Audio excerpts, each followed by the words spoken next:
Alors, je suis Mathieu Le Seine, l'un des deux fondateurs et co-gérants de la brasserie du Pays Flamand. Et vous êtes ici à Blaringhem, à côté d'Hazebrouck, au plein cœur de la Flandre française. Donc l'idée de la brasserie est née d'un pachiche qu'on a fait avec mon meilleur ami Olivier Dutoit, qui est aussi le co-gérant de la brasserie.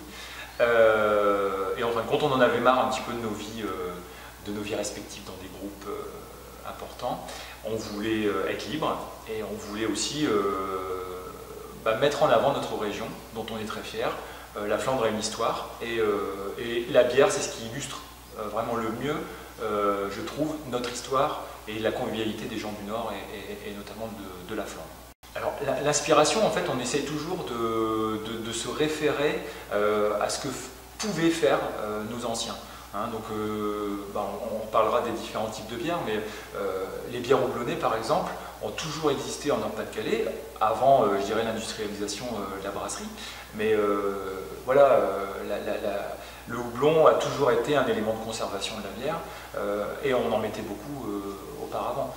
Pareil pour la garde, on est dans un pays où la bière de garde a vraiment un sens, c'est-à-dire qu'on garde la bière le plus longtemps possible au froid. Donc on s'inspire vraiment de notre histoire, et de la tradition brassicole du Nord. Alors par rapport aux Belges, en fait, on a la même histoire, en fait. C'est juste qu'on redécouvre notre histoire que les Belges n'ont jamais oublié, en fin de compte. Je pense que la guerre est passée par là, l'industrialisation à outrance aussi. Donc en fin de compte, on a exactement cette même histoire. Nous, on la remet un petit peu à l'ordre du jour avec les innovations du moment, cet engouement très fort pour les houblons, notamment américains par exemple. Donc ça, c'est des sources d'inspiration. Et c'est toujours aussi de revenir nos bases. On parlera certainement de la bière vieillie par exemple.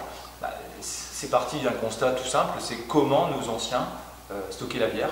Je veux dire, il n'y avait pas d'inox, il n'y avait pas de fût, il n'y avait pas de tank en inox, en acier. C'est comment ils faisaient, forcément c'était le bois. Et c'est juste un retour en arrière. Aujourd'hui, on a la chance d'être dans une région céréalière. Donc le malt, même s'il est malté ailleurs, on s'assure quand même qu'il vient du Grand Nord, donc au nord de Paris. Et le houblon, c'est toujours en fin de compte une base de houblon du Nord-Pas-de-Calais. On a encore quelques houblonniers qui survivent, plus qu'ils ne vivent d'ailleurs, je pense, dans le Nord, donc on travaille toujours avec eux. Sur la gamme à Nostocké, par contre, c'est toujours un mix entre les houblons amers du Nord-Pas-de-Calais et les houblons aromatiques américains. La brasserie se développe au-delà même de nos espérances. On a commencé tout petit, on était à deux, on faisait beaucoup d'heures de travail, on en fait encore beaucoup, mais aujourd'hui on est 7 personnes, tous très occupés. On vend essentiellement dans le Nord-Pas-de-Calais, mais on a commencé aussi à se développer en dehors du Nord-Pas-de-Calais et au-delà des frontières, puisqu'aujourd'hui on exporte parfois très loin, notamment au Japon, où la Nostocké brune plaît beaucoup. Donc il y a comme ça des pays où on est très bien vu. Donc tout ça c'était plus ou moins inespéré. Je pense qu'il y a cette révolution brassicole que tout le monde connaît.